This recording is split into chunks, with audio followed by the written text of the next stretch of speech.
रहीम। मेरे गिलगिस्तान के तमाम सहाफ़ी हज़रात उन सब का मैं मशकूर हूँ। कल जो प्रोपेगेंडा नायला जाफ़री साहिबा ने मेरे ख़िलाफ़ और मेरे जो रिश्तेदार वहाँ पे गए थे मकान का नोटिस लेकर उनके ख़िलाफ़ किया था, जिस पर सोशल मीडिया पे मैंने अपना एक वीडियो बयान वायरल किया था, जिस पर गिलगित साझी TV, Gilgit mountain news, Hunza news, इन सब ने मेरे इस बयान को आगे वायरल कर दिया, जिसके नतीजे में जितने भी गिलगिस्तान के अवाम थे उन्होंने मेरी तायद की और कहा कि नायला जाफ़री ने मनगढ़ंत कहानी बनाई है और इस कहानी का कोई मकसद या कोई नतीजा भी नहीं है। और आज की लेटेस्ट अपडेट यही है कि मेरे पास अवामी एक्शन कमेटी के सदर और प्रेसिडेंट पीटीआई के स्पोर्ट्स कल्चर के मीर नवाज साहब और एसपी गिलगित की तरफ से एक वफ़द जो भेजा गया था मेरी तरफ, जिनसे मेरी इस मामले में बातचीत हुई।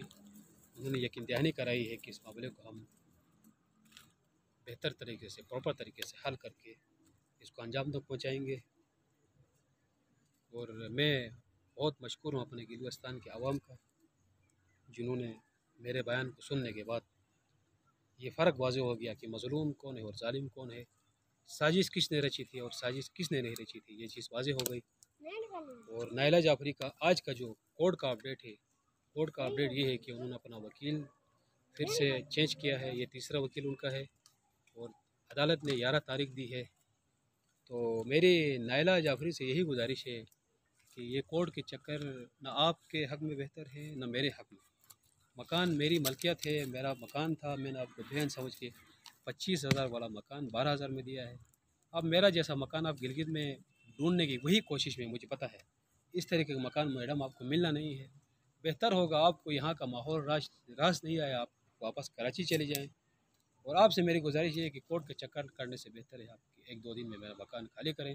आपके साथ मेरी कोई ज़ाती अना दुश्मनी नहीं है। इसी पैगाम के साथ मैं आप तमाम गिलगिस्तान के अवाम का मशकूर हूँ। पाकिस्तान जिंदाबाद।